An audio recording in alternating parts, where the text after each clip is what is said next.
The paradox of oneness, one integrated system, yet diversity is what keeps the system living. We will not know peace until we celebrate the differences. No hierarchy in God's kingdom, neither no supremacists. All people, all equal, so basic, so simple. One day the world will wake and we will all surrender. Give up the guns for the power of love. No, we're never giving up till we see the rising sun and move as one. Reparations for the past hurt, one. Decolonization of the whole world, one. Healing up the generations, walk as one. One love, many nations move as one. Hello, and welcome to Decolonizing the Way. This is episode 6 and episode 3 of our Decolonizing the Narrative series.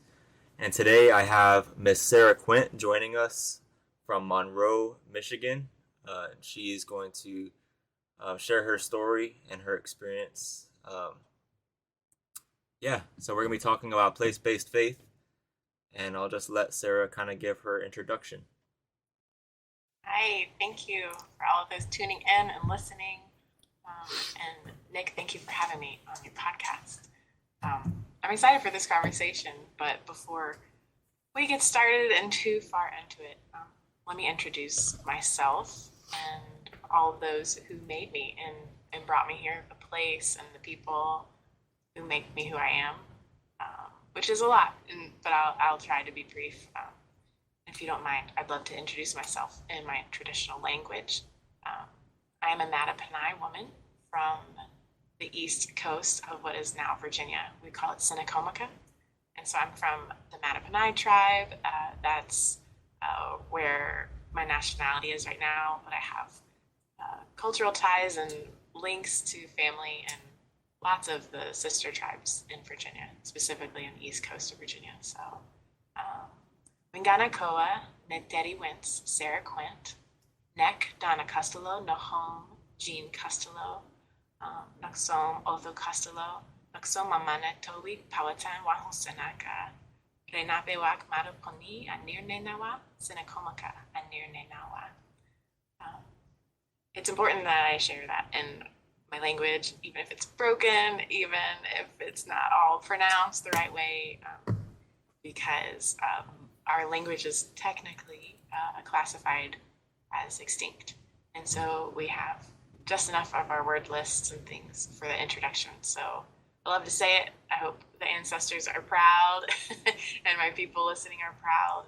But I also think it's sobering to hear languages that barely exist anymore. It kind of highlights what's been going on. So that's a little bit of who I am. I'm currently living in Monroe, Michigan, which is Anishinaabe territory, specifically Potawatomi. I live on the river Numacepe, which means full of sturgeon. It's called the River Raisin now. I came here because my husband is from here, and like good Christian people, we met in Bible college and fell in love and got married. And so him and I co-pastor a church here locally in Monroe called Monroe City Church. And got two young boys, 8 and 10, which is Reed and River. We're here now, and I try to make it home as much as possible. But yeah, thank you so much for having me on the podcast today. I can't wait to have this conversation. Yes, we're glad to have you. So what is your experience like with Christianity and with the church, and how does that connect to your story? Yeah, I remember I always like to start before my encounters with the Bible or encounters with the church because I just think it's a more honest way of approaching it, because I knew Spirit before I had names and scripture references or church to call home. When I was a young girl in Virginia, I grew up in a really wooded area, so I'm obsessed with trees and forests. And to this day, when I want to just go and pray and seek wisdom and things like that, the number one place I go to is the woods. And so that's how it started with me. I was just a young girl. I played in the woods. I didn't care for toys or being inside. Didn't care for shoes either. So imagine what my feet probably looked like. But yeah, me and my Oshkosh bagoshes, we'd be running through the woods, and I had these massive granite boulders. And if anybody lives in like the east coast of like specifically like Virginia area, getting into the northeast a little bit more, there's these giant granite boulders, and I would go there and sit on these rocks in the forest, and they became a very sacred place to me. I have words for it now, but as a kid, all I knew was that when I was there and I was feeling the coldness of those rocks and feeling the moss and the softness, there was like a patch of moss that I would lay on, like it was my bed, and I could feel the earth, and I could feel that coolness when it was super hot and sweltery in the summer. I always felt surrounded in a good way. And it was this sense of knowing that I was in a place of love and that I was not alone, even if I was by myself. I'm a child of the late 80s and early 90s, so there was still time to play by myself. But even if I was alone, I never felt that. Like, I knew that I could sense spirit there, and I knew it was love, and I knew it was peace, and I never felt alone. And so I moved deeper into the Bible Belt later in my life when I was about 10. It was a very big change. I was away from my culture. I was away from my family. I was really very much alone. And the young kids at school, they would ask, and I was not at a Christian school. I grew up in a non-Christian home at this point in time. Those kids would ask me what my name was and what church I went to. That was part of the conversation in third grade. And I was really shocked by that because church was not a part of my life, and I didn't realize that was so normal, but the Christian culture was very strong there. And when they found out I didn't go to church and didn't know much about God, I was not able to be their friends, is the nicest way I could put it. So I was even more alone. There was one little girl who was in a similar situation to me as a new kid, and she invited me to a church program. And so it was a summertime thing. It was just the elders of the church. The youngest person there who was leading the kids program was probably in their late 60s. Wow. The oldest was getting into their 90s.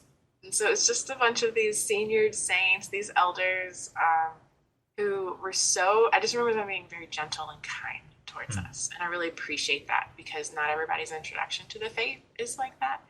But I remember them being very open-handed, very loving. But they gave us, the first night that I was there, I got a Bible and a booklet, like a workbook. And I took it home. I didn't like feeling like I didn't know anything. All these kids were like reciting scriptures and answering questions. And I'm like, if the answer's not Jesus, I don't know. I don't know what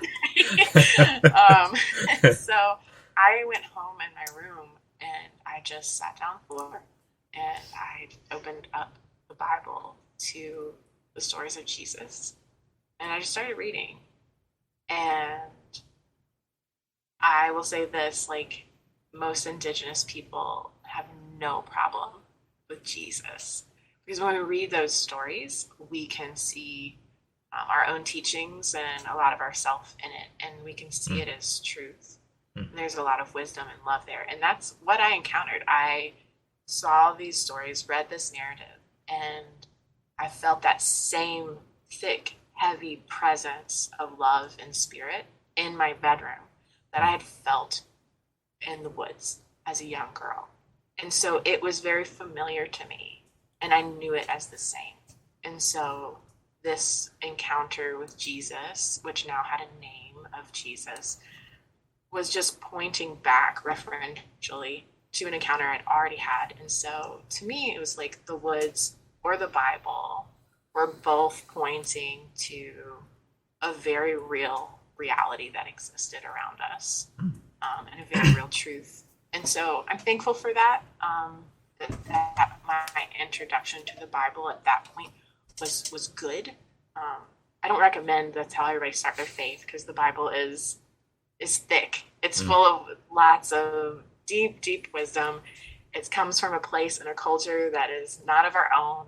Original languages, not of my own. And so it does require a lot of guidance and years. But I've devoted the rest of my years of my life learning more and studying it. And I adore it. I see it as a sacred text. I see it as inspired by the Spirit of God and the stories within it about real encounters that people across the earth have had with God. And so it's a daily part of my life in some way, shape, or form, whether it's my prayers or my songs or my studies or the sermons that I preach on Sunday. But it also has been used as a weapon of harm against my people and against the other nations here that existed on Turtle Island before the settlers came. And so there's been a real wrestling with that too. But yeah, that's kind of the trajectory of my faith and how I first encountered Christianity and the Bible. Those first encounters were good and holy and sacred. The encounters that happened after that have been very, very mixed, and some of them incredibly harmful and things that I've had to decolonize out of. Yeah. Thank you. I'm reminded of Psalm 139 where it says, "Where can I flee from your spirit? And where can I go from your presence?" You had that interaction with the Creator, with the Spirit, with Jesus, way before you opened a book or way before you did anything else. It was just present within creation. And so that's awesome. Yeah. So my story is a little different. I grew up in what most people would call a Christian home. I grew up in specifically Seventh-day Adventist, and but like you, my closest interactions with Creator were never in a building. It was always on the land. And I come from here. I was born near Chicago in Potawatomi lands, but I was raised mostly in St. Helena Island, what is now called St. Helena Island, and that is specifically Esquimalt and Yamasee lands. Those tribes are no longer belong here. I know there's some tribes that used to live here that are no longer, that live more upstate now, but yeah, it's a very complicated history. But anyways, being here, I was an only child, so I grew up in the woods. I grew up climbing trees, just roaming the dirt roads around here and trying to find something to do with my imagination. And I always felt secure. I always felt this security. And like you said, that communality, like you weren't ever alone. Like there was someone there with you, even though you wouldn't be able to describe what that was. Or I couldn't describe what it was. But you felt safe, you felt secure, you felt loved, you felt peace. And that was Spirit. Spirit was there, and I could hear Spirit speaking to me. And then whenever, like a lot of times in the evenings, my mom and grandmother would do would sing and go through scripture together, and that was just like an approach to Creator, to God, which I already been experiencing the whole day. So it was like just a continuation of what I'd been experiencing outside of that space. And so that's a very beautiful thing to say, that God is inherent within creation and is accessible to each one of us. So, and that's kind of something that's similar with our stories is, I know, Sarah, you come from a very fundamentalist tradition, with Southern Baptists. You were talking to me a little bit about that before the episode. And, Seventh-day Adventism didn't start as a fundamentalist organization, but it got corrupted by it. So talk to me a little bit about your interactions with that, and maybe a little bit about what fundamentalism is for those who aren't aware. We can kind of flesh that out a little bit. Absolutely. I think it's as we approach this, this word fundamentalism, which might not be on the tip of everybody's tongue and accessible to everyone. I think all of us know what it is if we just describe it a little bit. We've all encountered it in some way. But as we talk about, like, the Bible, for example, we both share that commonality that the Bible pointed and further explained a reality that existed around us and that we knew was true. And so in that way, it was a tool to point to Creator. But some people have elevated the Bible in such a way as if it was God himself. And the question comes up in seminaries all the time, in Bible schools and Sunday schools. Well, what about the poor tribal people around the globe who don't have access to the scriptures? Like, what about these people? Like, what about the people in remote, far off places who don't get to hear about Jesus? And that question, we understand it's not necessarily about Jesus as the creator, but like Jesus within the text, Jesus within the scripture. Right. And the good news has been equated with the Bible as if they're one and the same. And so I'm really glad to be having this conversation between two Native people, because I've actually never heard that happen before. It's usually within academia and predominantly Western thought. I mean, they're literally enclosed in rooms, just shooting the breeze, and it's all hypothetical. It's all dominant culture based, and it's theorized, and it's speculation, and it's about wondering. But like, we know as Indigenous people, like, man, if you just asked Indigenous people that question, like, what about you guys? What do you do if you were outside of the Bible? You know, if you didn't have the Bible printed in your language, if you didn't have this text.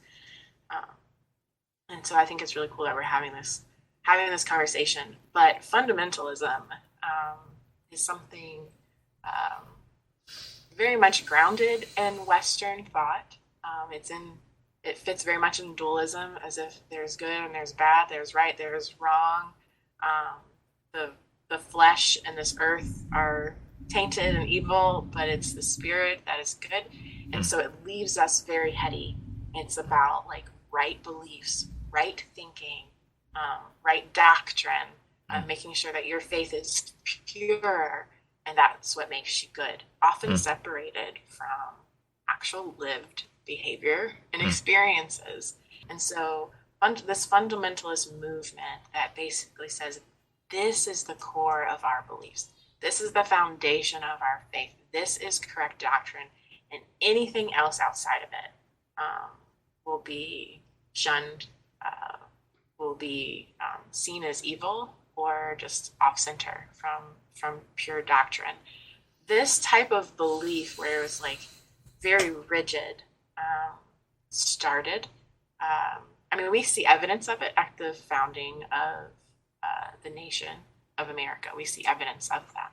But it really took its pinnacle in the early 1900s. And it was a direct reaction to some of the things that were going on in society. So we see the rise of scientific theories like Darwinism, evolution. We see socialism rising. We see people of color and women expanding their rights at the time. And so there was a group of people who were seeing these as conflicts and attacks on what they believed was true Bible faith. Like this is how it should be. And they saw it as an attack against the faith. And so it became this thing. It was a rebuttal to this liberalism that seemed to be happening, this modernity. You know, jazz was happening then. And so there was things being taught in the schools that they didn't approve of. And so fundamentalism was a call back to what they believed was traditional foundational faith. We see this mostly in white America and Western evangelical Protestant faith. That's usually where we see this type of belief held. And it's very squarely focused on the Bible. And that's really important to highlight. It is basically saying, like, I heard someone say this the other day, I can't take credit for it, but fundamentalism basically takes the Bible and puts it as the fourth person of the Trinity. Equates the Bible as if to God themselves. And so it was like, if you don't see it in the Bible, if you don't find it in the Bible, then it's not good. And it's not just about the Bible, it's also the way they approach the Bible. It's a very literal view of the text. But the Bible, we know, is estimated roughly at 90% narrative. So these are stories. And then as Indigenous people, we aren't necessarily looking for facts in stories. We are looking for truth. And a story can hold an abundance of truth and hold very little fact. And so a lot of these stories in the Bible, they are just that. They're narratives that hold very real, very sacred, very spirit-inspired truths. Fundamentalism overlooks some of that and just sees everything as narrative, in the narrative as fact. And it's very prescriptive. So even though these stories happened in this place, in a very specific location, in a very specific time, to a specific group of people, within this language or whatever it would be, fundamentalism adopts that, dare I say, appropriates some of those things as if it's literal to them as well.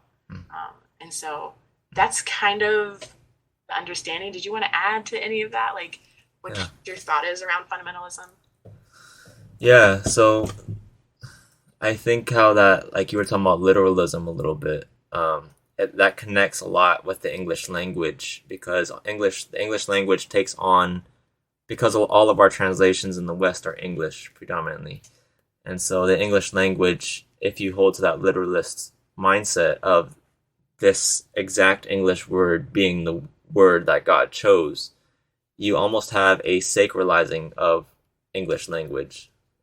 And that makes every other language besides English inferior because of that.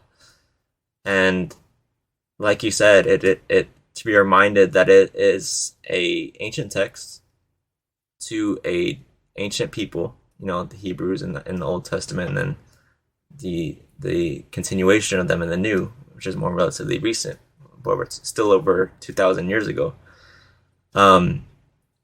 It's humbling to remember that it's not written to us in the 21st century or to Westerners for the past 500 years.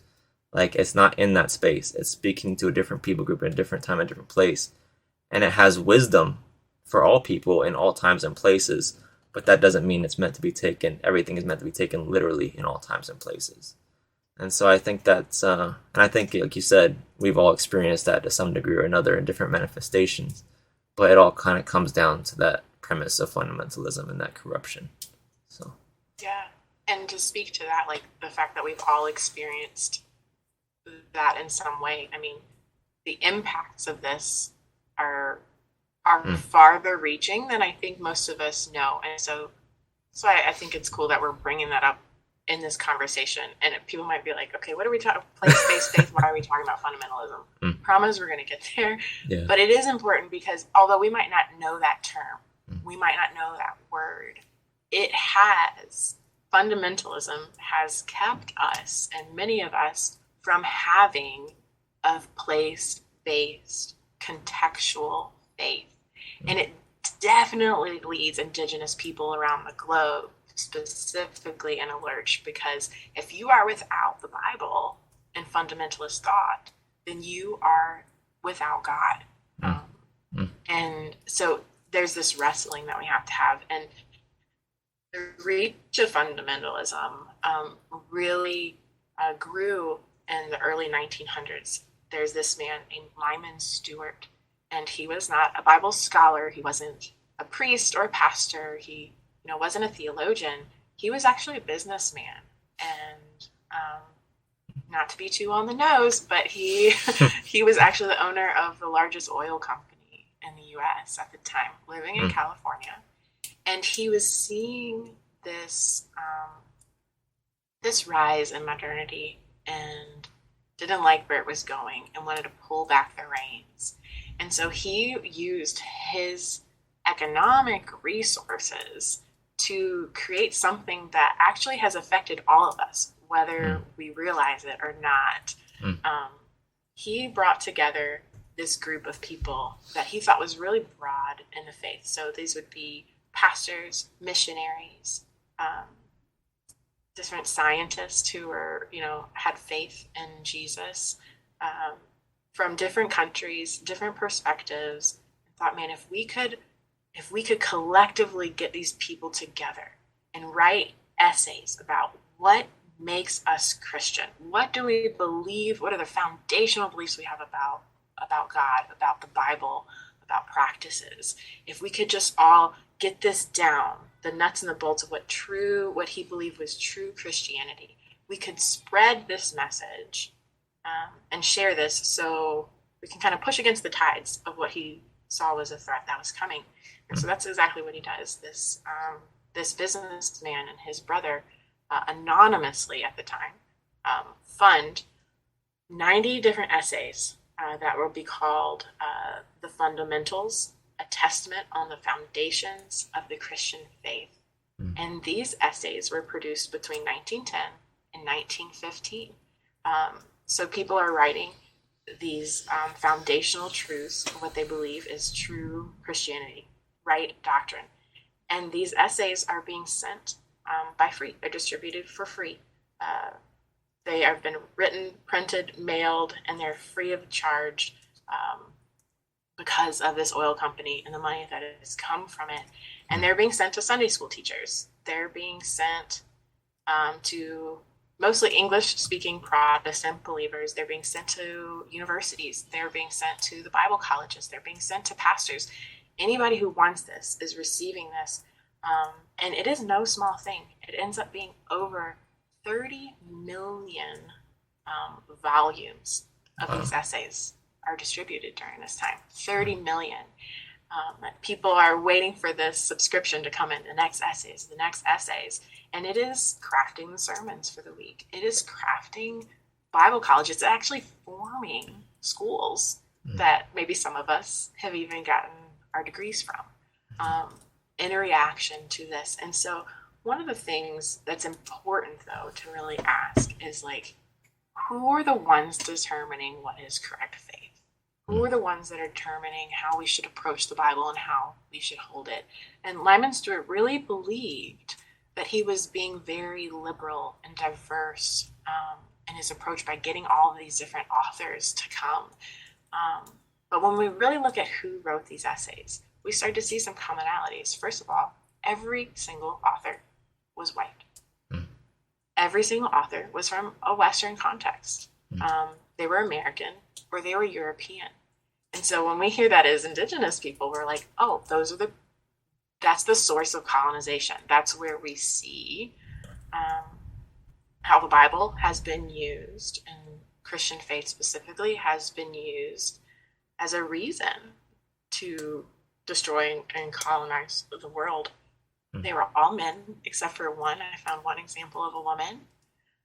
So it is mostly white, educated, Western, postmodern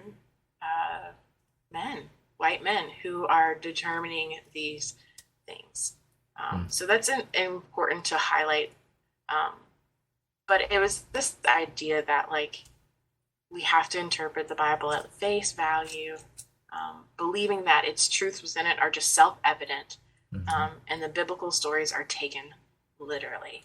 And so to come against any of these beliefs, any of these doctrines that were promoted, would be, in their mind, to come against God himself. And that's where you kind of get to the heart of fundamentalism, is that when you ask questions, when you have different interpretations, when you have a faith context that looks different than what has been determined and decided on, in a fundamentalist mind, you are coming against not a theology, not a doctrine, not a system of thought. In their mind, you're coming against God himself. And that's where you kind of get to that harshness of fundamentalism. Yeah, that's helpful. That's really helpful. So connecting that, we won't spend too much time on fundamentalism. So how does that connection connect to, I clearly see a connection between fundamentalism and Christian nationalism and how that intersects. Because I kind of see fundamentalism as pushing back against modernity. There's these people, especially there's women, there's people of color, there's all these social changes happening in society, and this group of Western, Christians, who they've called themselves Christians, have interpreted the Bible and it's been able to be like the arbiters and influencers in society. And now that power is kind of being taken away from them and going in another direction, and they're threatened by it. And so how does that connect to, nationalism, American nationalism? Do you see a connection there? Can you talk a little bit about that? Yeah, I do. I think it also just connects to an individualism that is the way that the Bible is approached in an individualistic way, but also very literal. And so when they read scriptures about like a chosen nation or about,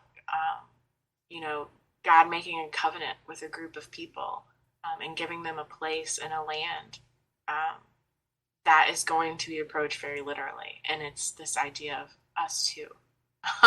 And so America becomes the new Jerusalem. It becomes Israel, and America becomes the new chosen nation, Right. people. Right.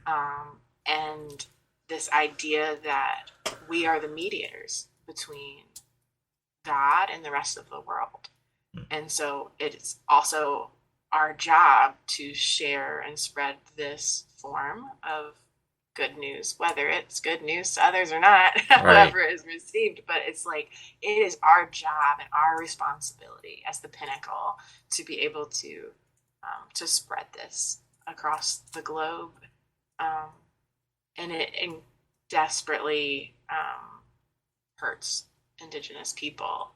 And I think that a lot of this boils down to, like, if the Bible is seen as the foundational way of knowing God, then there's this inverse of, then apart from the Bible, then you can't know God. And there's this, so it gives this permission in their mind to colonize and to basically spread the scriptures by all means possible. And so yeah, I see that with Christian nationalism, just this idea that that literal translation, that adopting a story that really isn't ours, isn't within our context, taking it very literally and appropriating it to ourselves. How do you see that playing out?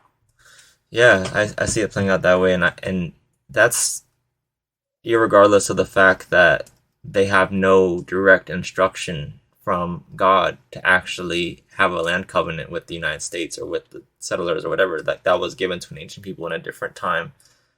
But of course they appropriated that and said, well, this is now applicable to us. And it's like, and so it's within that premise, and it's a continuation of that, but it also distorts what God's original purpose is. And what does that say about God, right? Like that God would do that and would want that.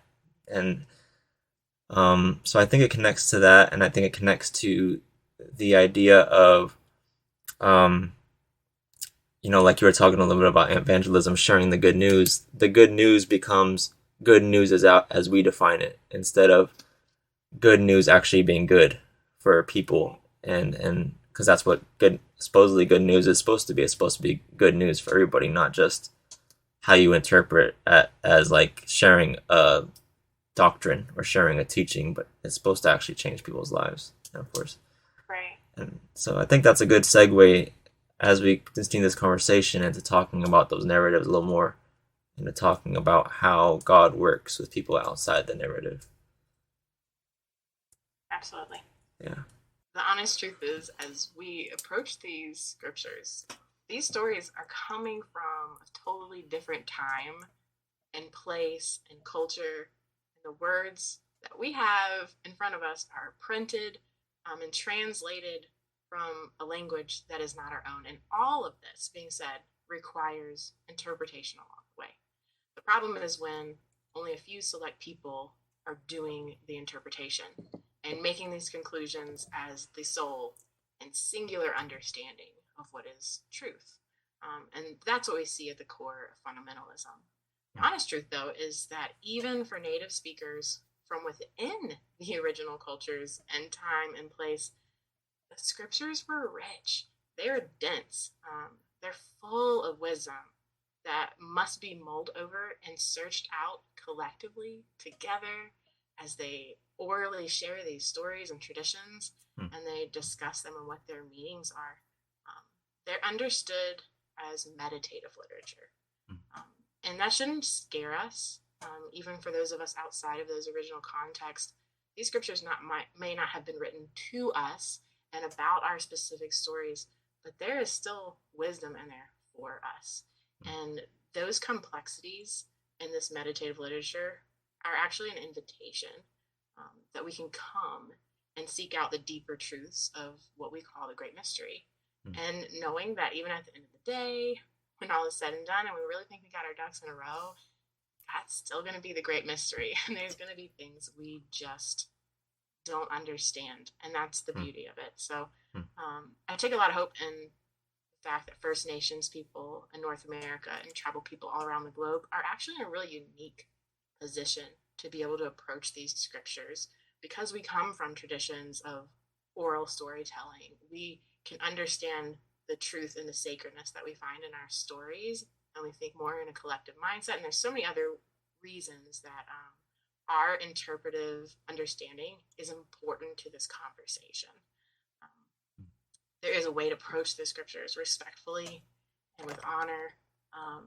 And so the key takeaway from fundamentalism is that there's this aspect of control, and control of what's being said, what is truth, and even what happens to those who disagree along the way. Those who determine the understanding of the text are still outside of the text in fundamentalism.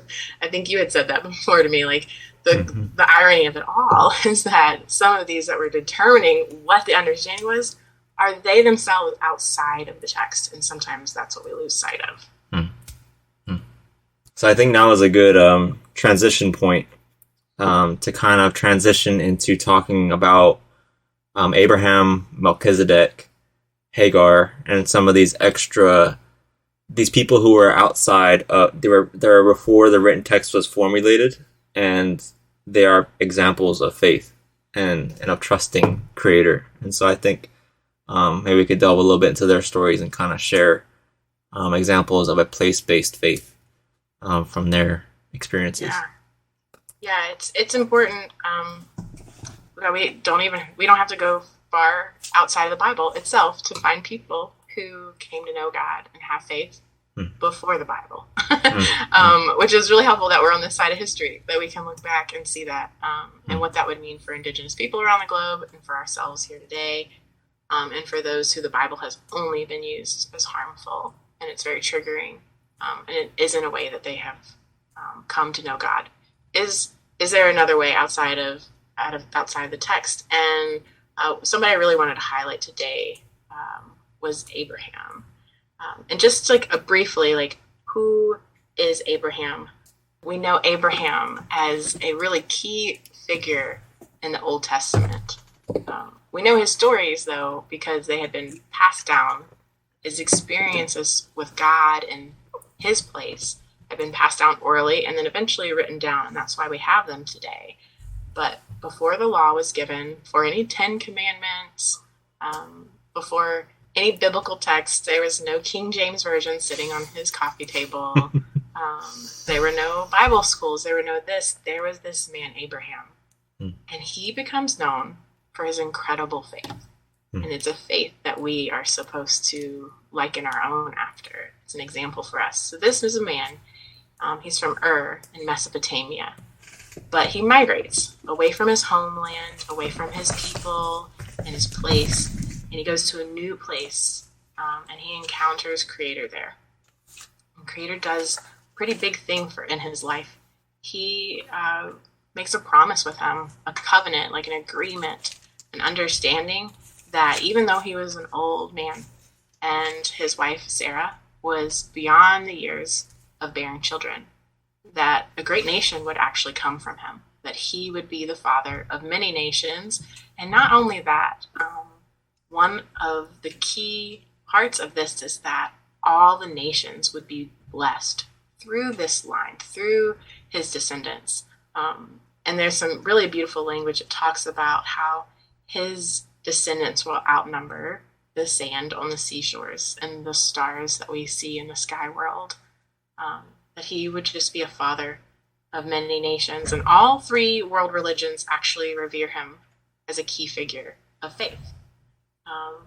Abraham is upheld as an example, and like I said, is often called a father of faith, but he was outside of the text. So what are his interactions? How does he know God? He only knows God through his interactions in the land. And that's really important for all native people to hear all across the globe, is that Abraham, who is shown as someone who had great faith, only knew about Creator through personal interactions with him. And I'd love to share a few of them. So when we think about Abraham, how was this faith formed? This faith was formed not through the study of the Word.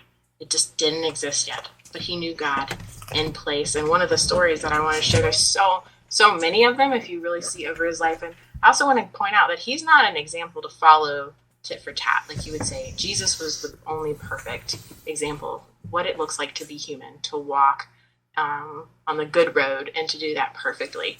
Abraham has ups and downs and failures and successes like any of us. But what I really want to highlight today is how he came to know God. So we have an encounter that we see in Genesis chapter 18, where he is specifically said to be at the oaks of Mamre. So he's at this place, this little forest that is known for having these great oaks. And the authors, the writers of the Bible are seeing this as important to know exactly where he's at, what was there. And so Abraham sets up his tent there, and suddenly we see these three heavenly messengers appear. It says in verse 1 and 2, "The Lord appeared to Abraham near the great trees of Mamre, while he was sitting at the entrance of his tent in the heat of the day. Abraham looked up and saw three men standing nearby." And these aren't just any three men randomly where he's at. They're described as spirit messengers or heavenly messengers. And they're here at the oaks with Abraham, and they announce a really great blessing over him. They say, "Abraham, this time next year, you're going to have your first son."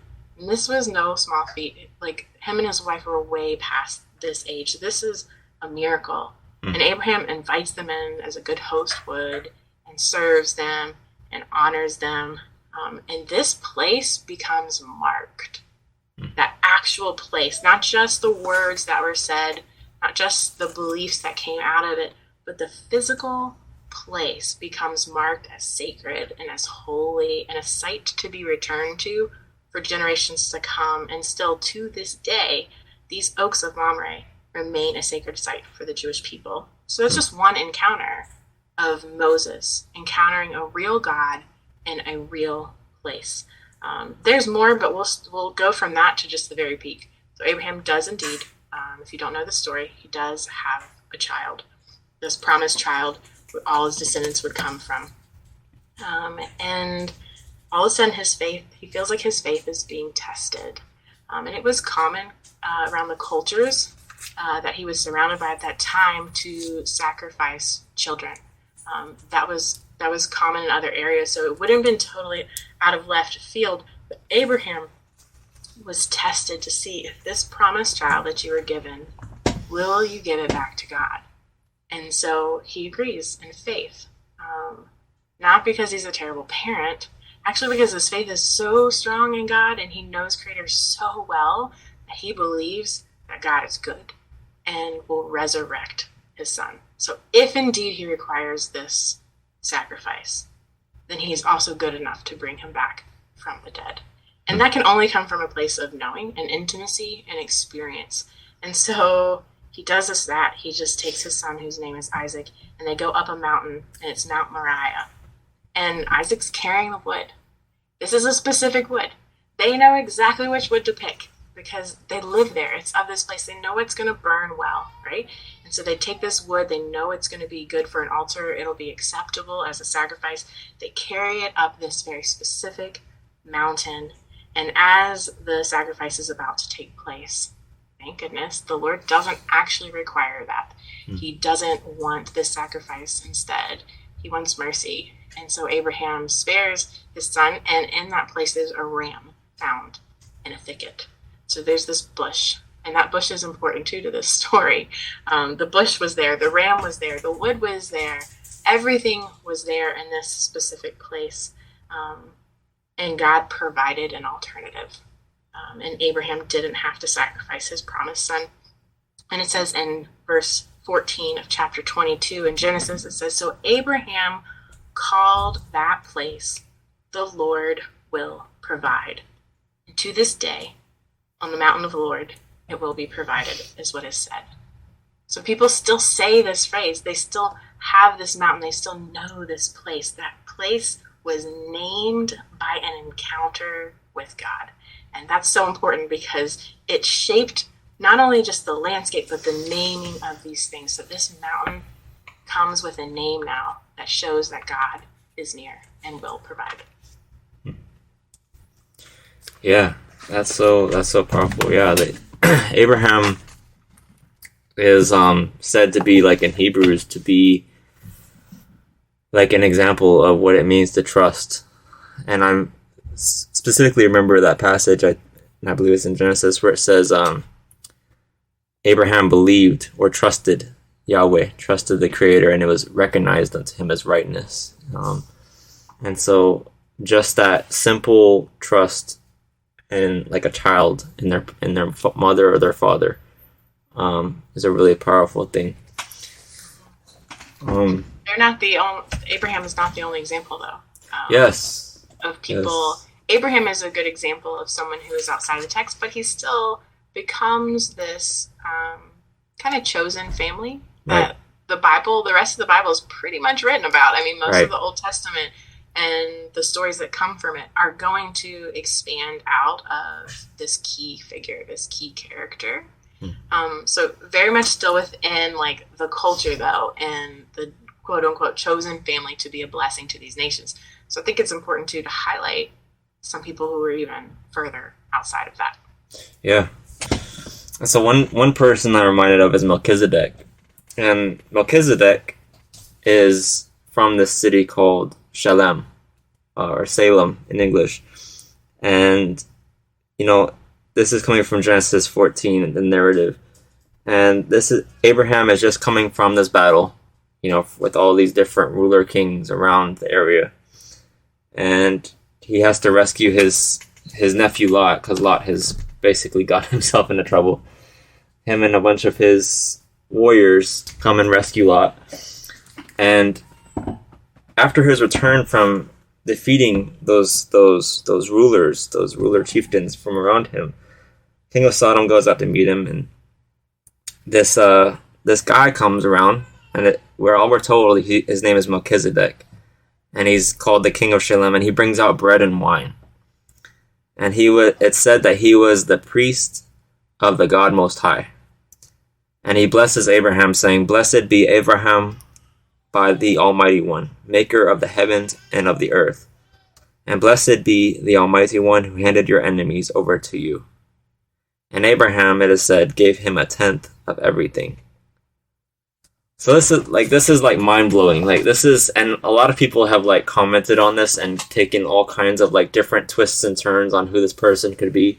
But like, if we just take the narrative and take the text for what it's saying that here's a person that Abraham encounters in a place called Shalem, which means peace. And this is someone that is in the land before Abraham ever has his family ever takes place and takes root there.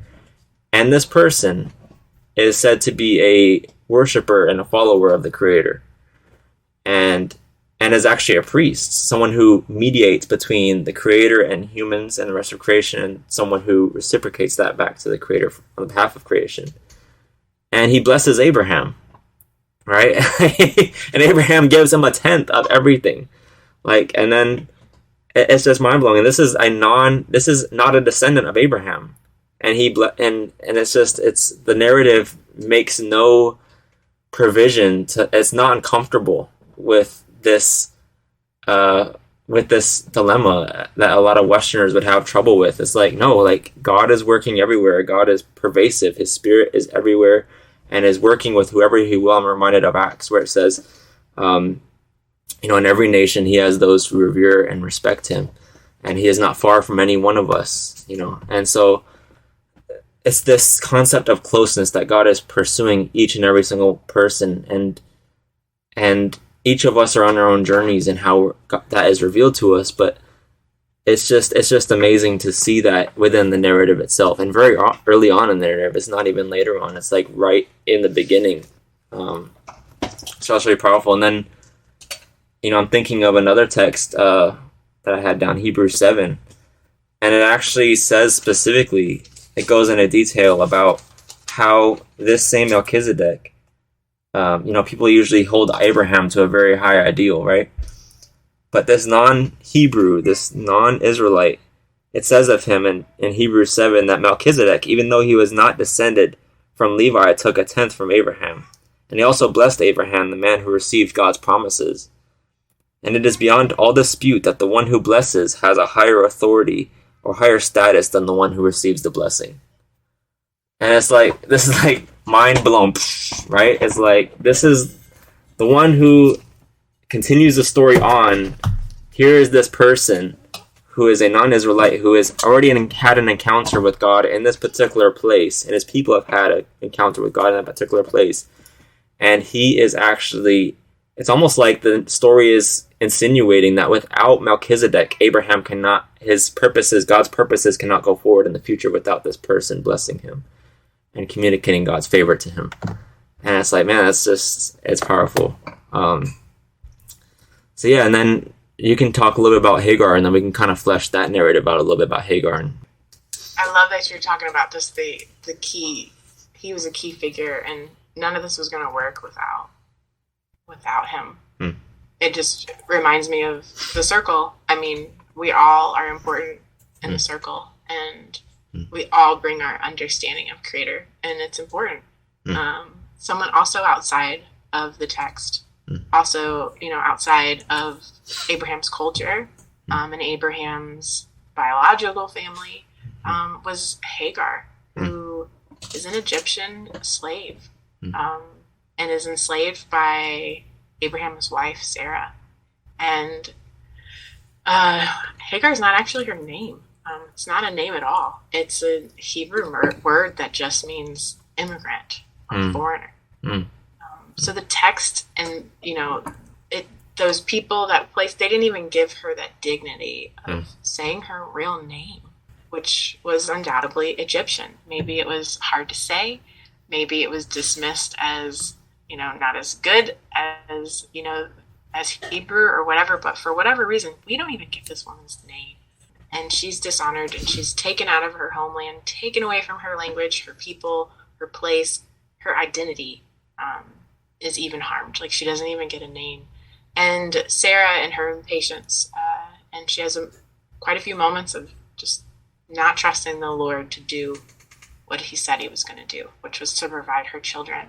So she offers, that's probably too friendly of a word. She uses the slave, and she uses her body and her womb, and gives Hagar over to her husband to sleep with her.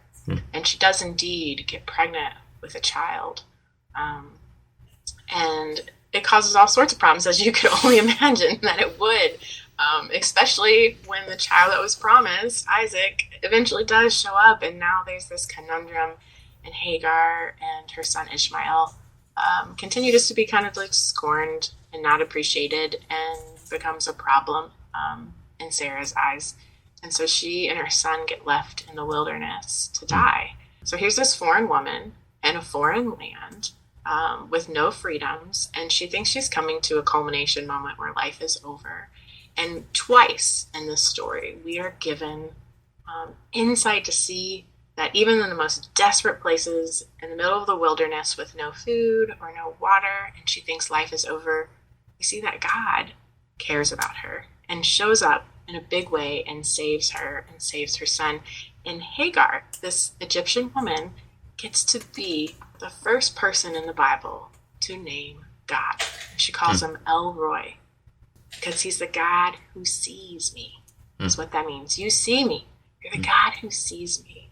And so she unfortunately didn't get the opportunity to know this creator in a freeing way through her captors, because they didn't come to her from a place of love and goodness. But she did still know God, and he found some way to get to her, to let her know, and her son were saved. She ends up going back to Egypt, and her own son still gets a promise and a life ahead of him that is very similar.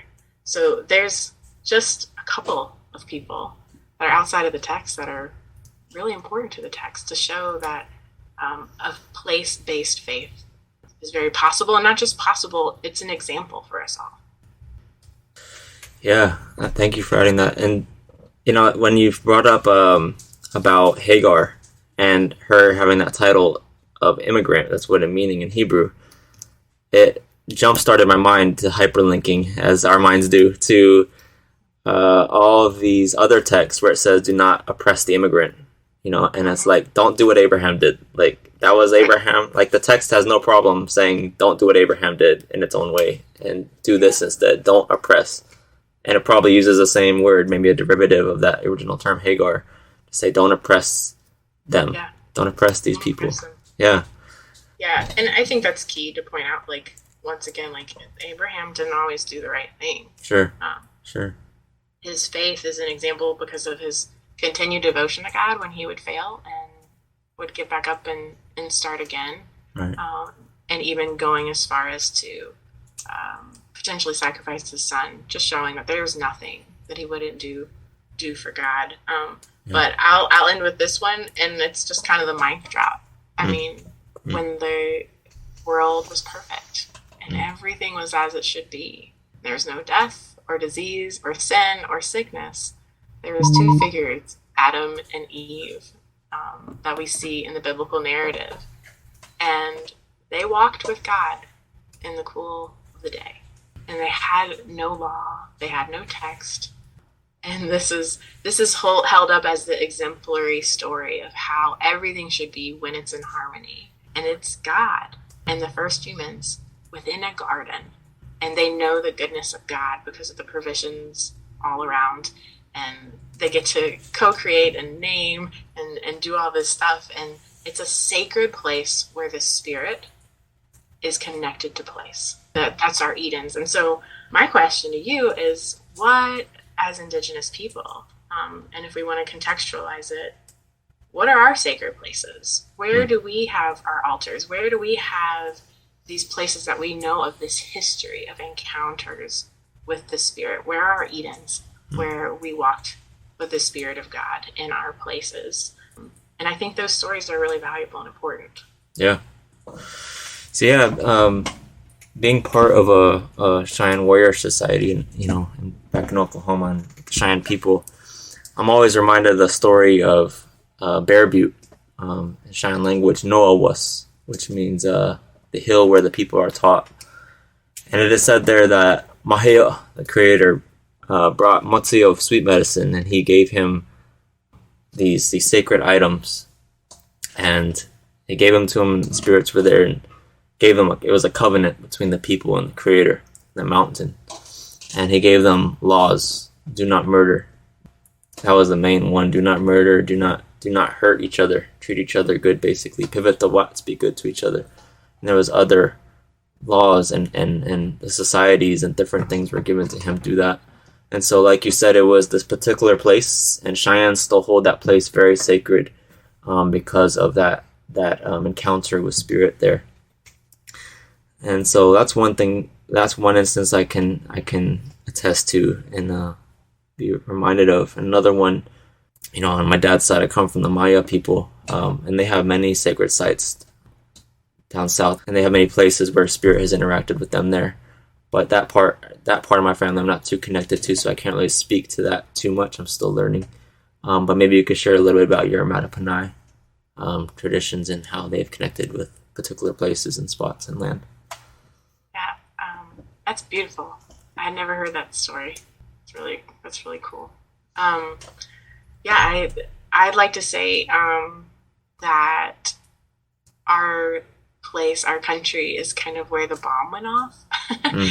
We're some of the first contact people, around Jamestown, those familiar stories of those early settlers.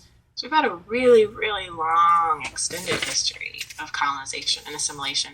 So many of our stories of, maybe we'll call them like our Old Testament stories, like our stories of God interacting with our people, and even our sacred places have been destroyed. But one thing that we do have, and I'm really thankful to ancestors past and current people present for protecting this, is our river. Our river is our source of life, and our reservation is still on the Mattaponi, right on the banks of the river. So we're still in our ancestral homelands. But one of the things that I know about our culture is that whether it was cold or hot, summer or winter, every morning we would get up and go down into the river, greeting the day, praying and singing.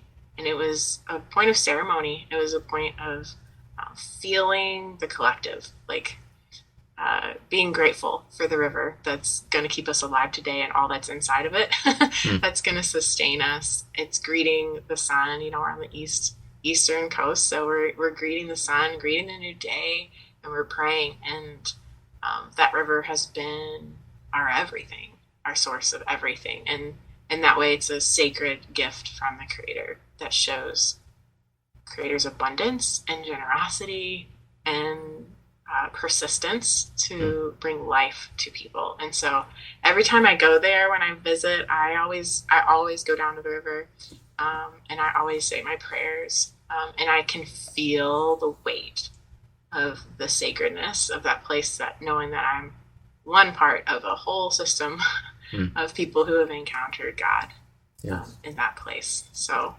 yeah, that's just one of the things, but it's a big one. A big part of my own decolonization journey, when it comes in part of my faith, is being able to ask these questions of my own people and my own tribe and my own place. Like, God, where have you been? Where have you been in this place? What is your history with us here? Especially before colonization, and to be able to trust that the answer is that God was there. I remember somebody said something, and I think they were being really well intentioned with it, but it hit me really hard. They said it was a person who is not from America, but is not indigenous to America, I should say, and they were grieving over America's treatment of indigenous people. And rightfully so, but then they said, but at least we brought you the Bible. And it was so well intentioned, but it landed wrong, because the idea was almost like, well, God wasn't here until we came. And even though I don't think I could articulate saying that, I believed that somewhere in my mind. And I always say that the colonizer outside of me is not as fierce sometimes as the colonizer inside of me, like in my head, saying these things that I've internalized about myself and our people. And so to be able to say, like, God, do you love us? Were you actually here? Did you co-sign on all this stuff that happened to us? And to be able to say no is a really big deal. So we should start asking, what are our stories? What are our stories of God in this place? There is a quote I'd love to share. It comes from a book called A Native American Theology, written by Claire Kidwell and Homer Noley and George Tinker. And it talks about how Native cultures value our oral traditions, as did those of the Old Hebrew Testament and the New Testament in Greek. These stories of God were shared aloud, and they were told around tables. They were told at festivals. They were told during ceremonies. They were commemorated and memorialized. They're passed down to children and from generation to generation, and they were done so orally. So the idea of sacred story and a sacred text must be expanded past just the written word or literary traditions, and should also include our oral traditions, our non-literary traditions, which most of us, coming from Indigenous North American context, we didn't have a lot of written traditions. We considered our oral stories as sacred, and these literally biblical texts cannot be the exclusive way that Creator, the great mystery, the sustainer of life, chooses to reveal themselves to cultures around the globe. It's a beautiful way. I love that I have my Bible. I love that I can open that up and hear about Creator and know more about God. But the good news is also that it's not the exclusive way. And there's this quote on page 6 of this book, and I just think it's a powerful reminder. It says, "Native peoples are the recipients of the revelation of God." Native people are the recipients of the revelation of God. Yeah, that's a powerful quote. Yeah, so I think that's really powerful because just our connection to a particular place in a particular land as different nations and how Creator spoken to us in that particular place echoes the experience that Abraham and others had with their particular spaces. And then you get to the Hebrews and Israelites, and then even to the New Testament is it's expanding that to all the nations, and including their stories within that. So I think it's a really powerful thing, and for too long has Christianity attested that in order to be a Christian, you have to get rid of your superstitious ways, your old ways, who you come from, your nation, all of that, to accept this identity, which in the Western context is rooted in becoming a Euro-American and letting go of any of your cultural heritage and your traditions and those things. And so I think it's a really powerful thing to say, no, you can be like we are, be a follower of the Messiah, and realize that Creator has already been working here. That same Messiah has already been working everywhere, and that those things are beautiful too. You don't have to eliminate who you are in order to, just like you don't have to eliminate becoming a Hebrew or a Jew to become a follower either, and so I guess it's a large part of what we as Indigenous peoples wrestle against may not actually be the scriptures as scripture, but it's more about how the Westerners have come and approached the scriptures and brought that to us, and the interpretation that they brought to us that we rebel against. And in doing so, we usually throw out scripture and the God of scripture, or the God that scripture showcases. We just do away with both, instead of realizing that maybe there's something with the colonizers and something that they're doing wrong to the text and violating the text. And so I think that's a really important part of the conversation that we've pretty well covered. Yeah, that's so good, and I think it's really freeing to be able to say those things out loud. Yes. It's really hard to be somebody that you're not. Oh, that's a tall order. Did that for a long time.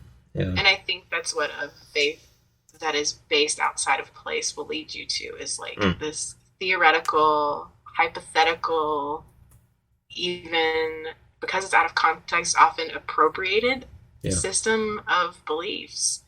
And it does feel unnatural. And so my hope is that in our people is that, man, we're so good at knowing spirit.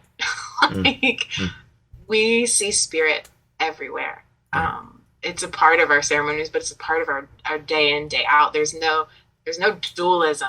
Like when you're in the church building, that's where you're with spirit. Or when you have your Bible open during your quiet time, that's where you're with spirit. And then everywhere else you're apart from God. We don't have that context. We don't have that concept. We know that everything is sustained and held together by this spirit, and all the things that share breath with us share that spirit and that source of life. And so I'm encouraged that we can know God through spirit and in truth, and be considered true worshipers in that way, to connect with God through spirit. And that's good news to those of you who are just not there yet to open up the Bible. And you're like, I have been severely harmed by the misuse of this book. And it's a struggle for me to approach God in this way. Like, we can approach God through spirit in our place. And so I think it's like our humble burden as followers of the Jesus way to actually share the stories of God in this place. Like, that's our responsibility, to testify in that way, to use a churchy word. Sarah Augustine, who wrote a wonderful book. I highly recommend it. It's called The Land is Not Empty, Following Jesus and Dismantling the Doctrine of Discovery. She says this. She says, for Indigenous people, all of reality, including an understanding of God, is rooted in land. And I love that quote because it basically just affirms there is nowhere on this earth that God is not. And that's a beautiful and hopeful thing. Yeah, that's powerful. I was gonna, wrapping up this conversation, where can people reach out to you, Sarah, if they want to know more about you or your work? Where are good places to find out more about what you're doing? Yeah, so if you would like to follow me on social media, you're going to find me most active on Instagram, with the caveat of that is very inactive still, about as active as a slug would be. That's how active I am on Instagram. But it is the best source for that. She has a family, people. Be merciful. That's it. Like, I want to be with people. So catch me at the latest powwow or ceremony. There you go. But if you want to see me on Instagram, my handle is Quint, my last name Quint _Sarah with an H. So that's my Instagram handle. I love podcasts, and I'm so thankful, Nick, that you invited me on, and we could have this conversation between two natives about what would happen, though, about the poor people who don't have the Bible. And we get to say, y'all, we're good. We have a creator. We've had a creator. Let me tell you these stories. So this has been really, really uplifting and really cool. But my way that I usually express myself is through writing. So if you follow me on Instagram, you'll see some of my writing and stuff if you wanted to hear a little bit more about my thoughts. Awesome. Thank you so much, Sarah, for sharing your time with us. And I hope to have more of these conversations in the future. Yes. Okay, now thank you. Yes, be well. Thank you all so much for listening. I really enjoyed this conversation with Sarah. It was really a blessing. I just wanted to add, it's a very prominent, and it's becoming more prominent in the West, that Christianity is a white man's religion. In other words, that it originated with Western Europeans and was used to colonize people, but it is not inherently European. The history of the movement goes way past Europe. It was brought to Europeans, and then when the Romans got a hold of it, they used it as a tool of empire, sadly. But anyways, that's just to say that when it was brought to us by Westerners and by Euro-Americans, it had been diluted completely from what it originally was. And the reason we're having this conversation is also because for too long has Euro-American thought and fundamentalist thought characterized our approach, and they've been telling us what is biblical and what is not.